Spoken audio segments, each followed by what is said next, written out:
With this session, we start looking at the Gospel of Mark for June 20th.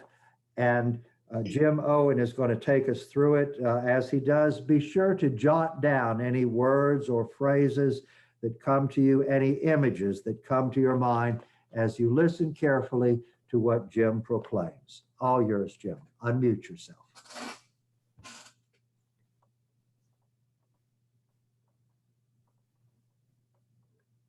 I had to get the phone. Ah. A reading from the Holy Gospel according to Mark. On that day, as evening drew on, Jesus said to his disciples, "Let us cross to the other side." Leaving the crowd, they took Jesus with them in the boat, just as he was. The other boats were with him. A violent squall came up, and waves were breaking over the boat, so that it was already filling up. Jesus was in the stern, asleep on a cushion. They woke him and said to him, "Teacher, do you not care that we are perishing?"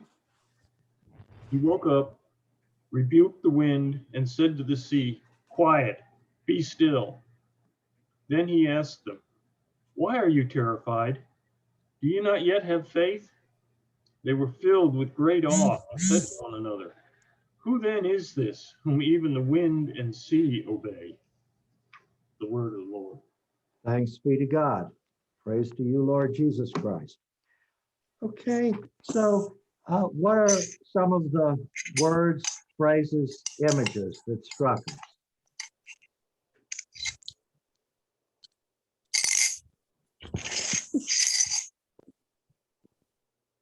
Even the wind and sea obey.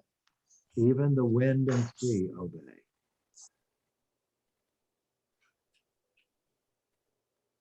Do you not yet have faith? Do you not yet have faith?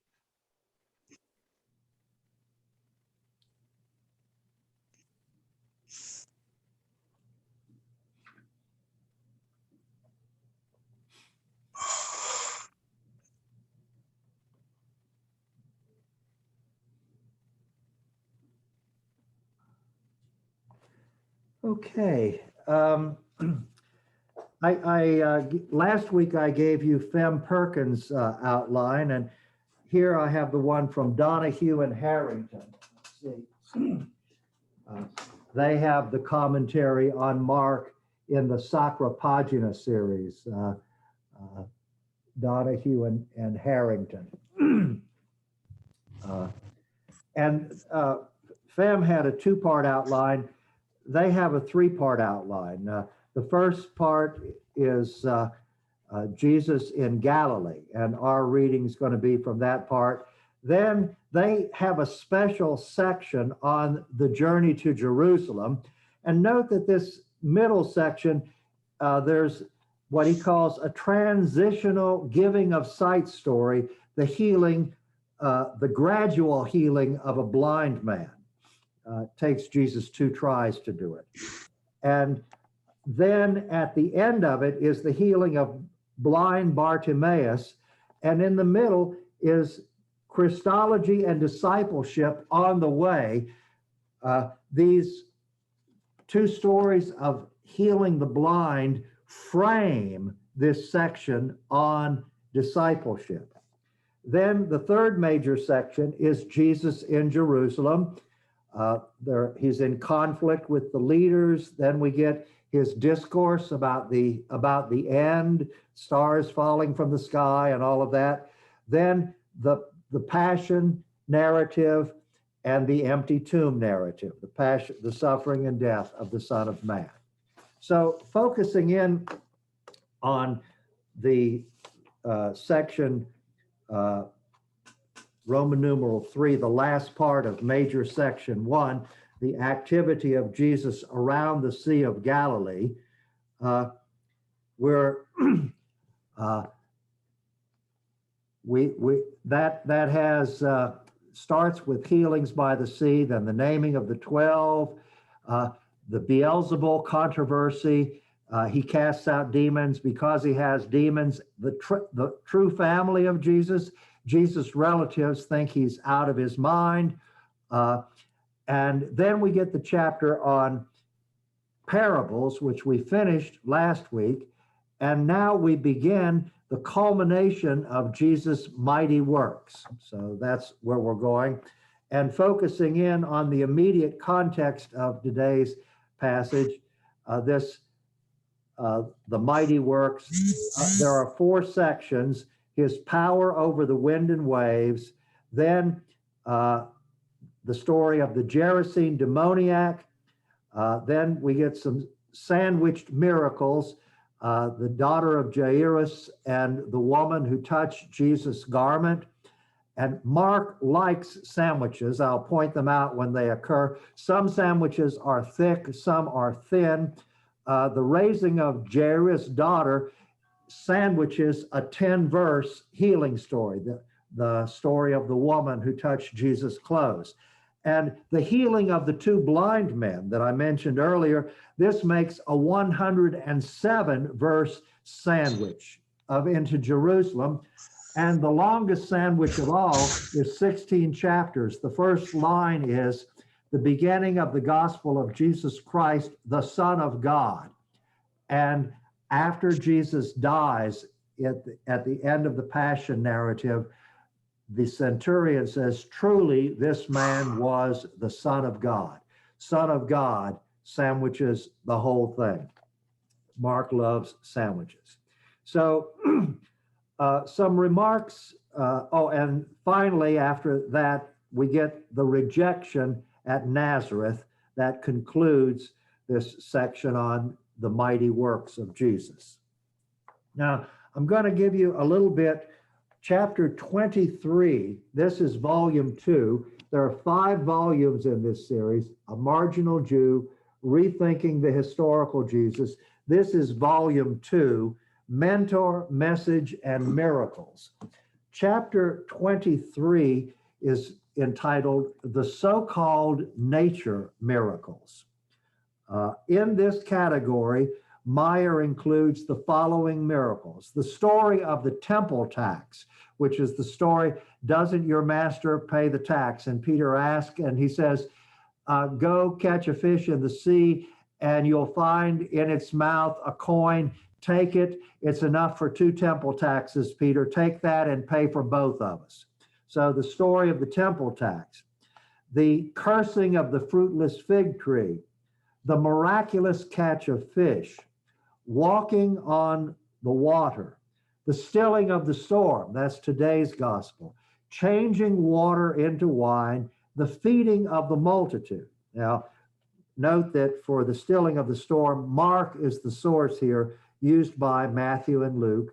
The Johannine traditions shows no knowledge of this particular miracle story. Meyer says this whole category, so-called nature miracles, a lot of people write about the nature miracles. He says it's a questionable category. Other types of miracles, there are several problems. The first problem is other types of miracles are multiply attested by independent sources. Meyer has devoted an entire chapter to exorcisms, which appear in Matthew, Mark, Luke, Q. There are no exorcisms in John, but they appear in 4 different sources. Same for healings, raisings of the dead. You find them in Mark, in Q, and in John. Examples of independent sources are Mark, John, Q, M, and L, except for the minority of scholars who think that John has read Mark and uses him as a source. But the majority think these are our sources. By contrast, the nature miracles are not multiply attested. The only exception is the story of the feeding of the multitude. All the others appear in only one historical source. They are not multiply attested. So Mark is the source used by Matthew and Luke for today's miracle. So although the story appears in 3 gospels, from the point of view of a historian, that's only one source.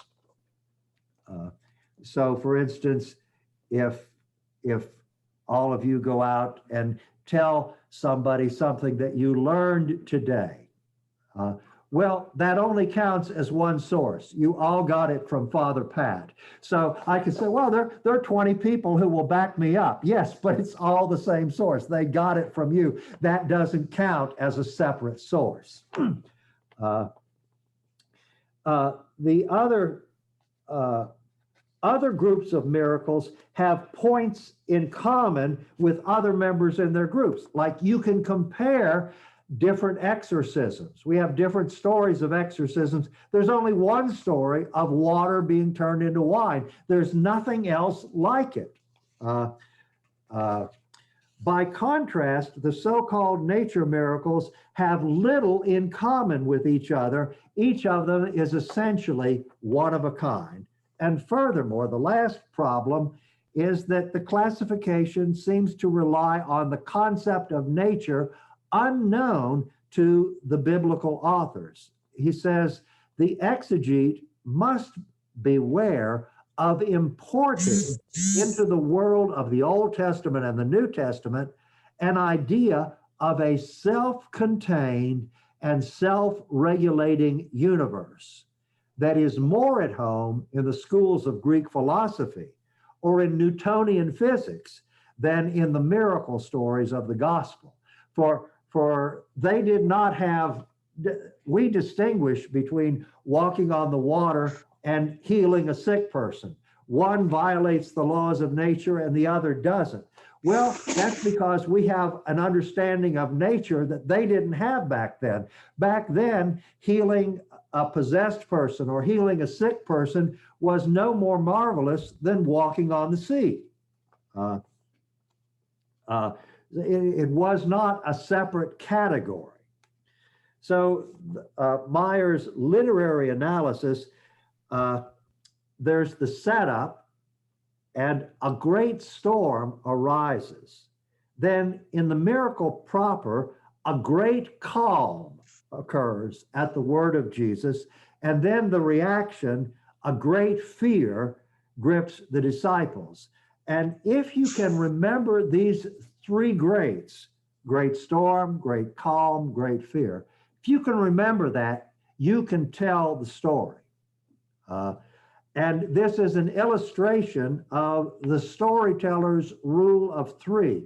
How many jokes do you know that have the rule of three? We're short on discussion. Oh, well, we won't get have time to discuss them. 6 minutes.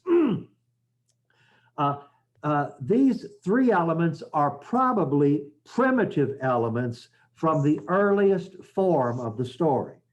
Other elements might be primitive, but they might come from early preachers. People were preaching on this before Mark got it, or they might come from Mark himself, especially if they reflect Markan themes. So I'm going to go through the RSV translation in an outline version. And I've distinguished between actions and circumstances that accompany the action. So the setup, on that day when evening had come, he said to them, that's the first thing that happens. He says, let's go across to the other side. And leaving the crowd, they took him with them in the boat just as he was, and other boats were with him. And a great storm of wind arose, and the waves beat into the boat so that the boat was already filling. But he was asleep in the stern, asleep on the cushion, and they woke him and said to him, Teacher, do you not care if we perish? So all this is the setup. Now we get the miracle. And he awoke and rebuked the wind and said to the sea, Peace, be still, literally, be muzzled. And the wind ceased, and there occurred a great calm. Then we get the reaction. He said to them, Why are you afraid? Have you no faith? And they feared a great fear and said to one another, who then is this that even the wind and sea obey him? So some comments on the setup. It's extraordinarily circumstantial. It's 3 verses. Mark could have simply written, after that, Jesus and the disciples got into the boat to cross the lake, and a great storm arose. There's a lot more there than that. There's a mention of other boats that play no part at all in the rest of the story. They're never heard from again in the gospel. Meyer sees them as an indication that Mark is handing on a previous tradition. If Mark were simply making this story up, he would have not put these boats into it. They don't do anything. The only reason he has them is they were in the story that he got from tradition, and he's not as good as Matthew and Luke are about cutting out extraneous details.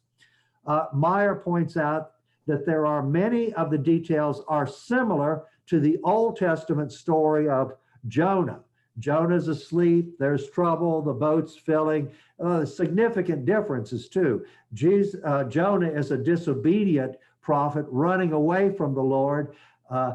Jesus is the obedient prophet of the last days. So there are significant differences, but significant allusions to that story, as well as to Psalm 107. The spoken words in the introduction, the setup, Jesus takes the lead, suggesting travel, and then the only words of the disciples are their irreverent and fearful question, Lord, don't you care that we're perishing? Then the miracle proper, the actions are narrated briefly, and the miracle is performed by word of command. The command, be muzzled, is what Jesus said to the demon in chapter 1, be muzzled and come out of him. Jesus is not rebuking the wind, he's rebuking the demon that is stirring up the wind. Remember, in the Old Testament Psalm, the Lord stirs up this storm, and then he calms it. Well, after the exile, they have a different view. The Lord doesn't do these bad things and then fix them himself. Satan and the evil spirits who help him, they do these bad things, and then the Lord fixes them. So that's how theology has advanced from before the exile to after the exile. So Jesus is not rebuking the wind. He's rebuking the demon that stirs up the wind. And if this seems strange, remember that to this day, we still name hurricanes. Just like we say someone had a stroke without mythological associations. But there's a reason why storms were named.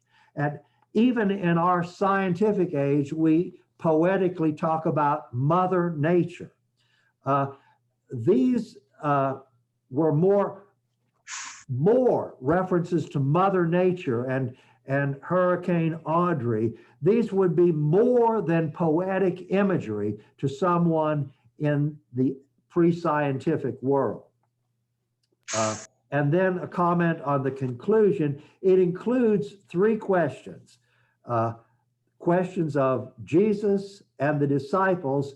They frame or make a sandwich around the main reaction, which is the great fear of the disciples. That was the original point of the story in the oral tradition.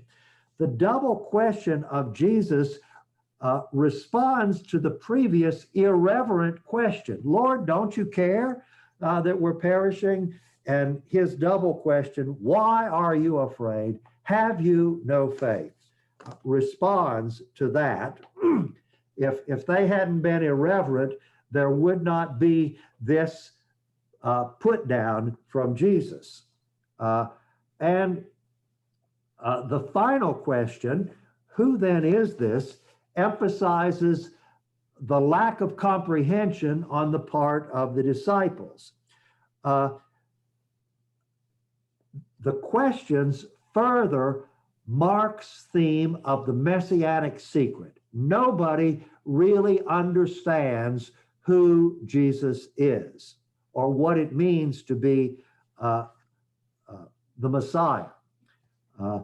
And comments on the dialogue throughout the story. The dialogue is very sparing. We get nothing like lower the sail, start bailing, turn into the wind. There's nothing like that. All the reported dialogue is about discipleship. Master, don't you care that we're perishing? Why are you afraid? Why don't you have faith? Or don't you have faith? Or the other possibility, and this is not a translation variant. The Greek manuscripts say two different things. Some say, why don't you have faith? And some say, why don't you yet have faith? So because the reported dialogue is all about discipleship, because the disciples are portrayed as klutzes, it is probably Mark's addition to the traditional story. The dialogue, I was already guessing this, and I was thrilled when I read Meyer. I didn't remember that he had said this. He said that's probably Mark's contribution to the story, is the disciples' lack of faith. You can't be sure of it because we don't have a prior version to Mark. But since it fits so neatly with Mark's major theme, then we can suspect that he put this in. And no need to look at it again because I already did another one. So we'll end with a few minutes of questions, comments, and observations.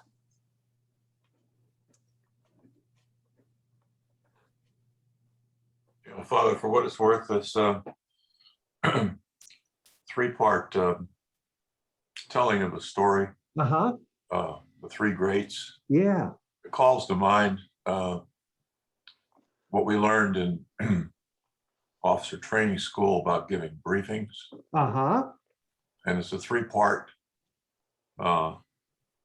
process. It's tell them what you're going to tell them, and tell them what you told them. All right. There you go. That applies a lot, Uh-huh. I think, in what we're discussing, and also the way homilies are given, Mm-hmm. and storytelling in general. Uh-huh. And it makes a lot of sense, I think, and we can see applicability all through the gospel Uh-huh. with that. Yeah, that rule of three, it comes up in a lot of different ways. Yeah.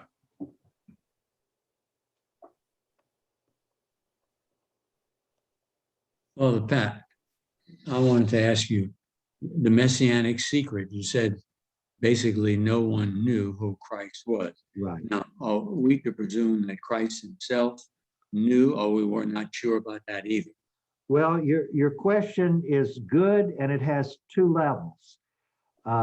One is, does Mark's Jesus think that he's the Messiah, the Christ? And I think that there's a general consensus in scholarship that Mark's Jesus does think that he's the Christ, although in a very different sense than everybody else is taking it. Then the second question is, did Jesus himself during his lifetime imagine that he was the Messiah? And there are two different camps, and there are scholars who argue that no, Jesus thought of himself primarily as a prophet. He didn't think of himself as a Messiah, or he thought of himself primarily as a cynic philosopher, as a philosopher. This is popular with the very left-wing Jesus seminar. And then there are others who say Jesus during his lifetime, he thought of himself as God's anointed, as the Messiah. And so you have a significant difference among scholars there, but there's no debate, almost no debate. The Markan Jesus thinks he's the Messiah. And how about, for instance, the Johannine Jesus, that he knows he's Messiah, correct? Oh yeah. And for Mark, like, you are the Messiah, is what Peter says, or you are the Christ. That's kind of the climax of Revelation, but not really. It's the beginning, because what happens then is the journey to Jerusalem, and it's framed by the first blind guy. Jesus says, do you see? And he says, well, I see people moving. They look kind of like trees. And Jesus puts his hands on him again, and now he sees clearer. Neither Matthew nor Luke like this miracle. They leave it out. Mark loves it because it demonstrates the disciples are like this guy. They see Jesus as the Messiah, but they don't know what that means. Because when he says, and now I'm going to go up there and suffer, and Peter says, oh no, Lord, far be that. And God, Jesus says, get behind me, Satan. So the Messiah, the journey to Jerusalem is about the clarification of insight, but it's not fully clarified until Jesus dies on the cross. Truly, this was the Son of God, and then the reason, the narrative of the empty tomb, where Mark ends. So the full understanding of Messiah is someone not just who told parables and worked miracles, but who died, whom God raised from the dead. If you don't understand that, you don't understand squat about Messiah, as far as Mark is concerned. And so then the question is, if that's the understanding of Messiah, the question is, did Jesus know that he was going to be raised by God on the third day? Or did he have a general consciousness that God would vindicate him eventually? I remember when I was a seminarian, and I asked the question to the professor, because he was trying to get us to understand this stuff about the knowledge of Jesus. I said, Father, I said, was Jesus surprised when he rose from the dead? And the professor did. Here I am. Was Jesus surprised? So that's the question. Was Jesus surprised? Did he know that he was going to rise on the third day, or did he have confidence that God was going to? That's and those are things that no one can know the answer. No one can know what was in the mind of Jesus, and so you get theological theories from conservative theologians, centrist theologians, progressive theologians, and as long as everybody teaches their teaching as a theory, they're being more honest than those who say, well, Jesus couldn't possibly have known, or Jesus had to have known. Well, no, we're not sure.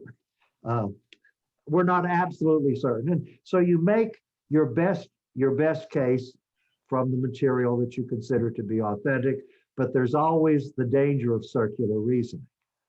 It's high Christology or low Christology, right? Right, exactly. And it's why so many commentaries don't focus on the historical these days. They focus on the literary structure. They're going to focus on telling you about the Markan Jesus, Jesus as Mark understands him. Well, is this Jesus as he actually was? maybe not. We don't have any inspired information about how Jesus actually was. We have theological theories about that, but we have an inspired portrait of how Mark saw him, and how Luke saw him, and how Matthew saw him, we have 4 inspired portraits that are very, very different, but at least they're internally self-consistent. So that's why contemporary biblical scholarship, and I'm a dinosaur because I really am interested in what actually happened. But most scholars, especially the young ones coming up, are more concerned with the literary picture of what happened rather than what lies behind the picture. The cop out. Yeah. I think so. Well, Father, all of these are biblical scholars, theologians, exegetes, they're all different approaches. I know that. Uh-huh. I think I know it. And they cross denominational lines, like you'll have conservative Catholics, progressive Catholics, and you'll have like conservative Catholics agreeing with conservative Baptists and progressive Right. Catholics agreeing with progressive Baptists, and so on. Yeah. We can never get away from the fact that we're all Christians, can we? Nor should we, in a way. Thanks be to God. Yeah, thanks. Always back to Christ, you know, whether you're Baptist or Catholic or Mm-hmm. Mormon or whatever, you know. Well, I'm gonna turn this off now. Don't want the recording to get too long.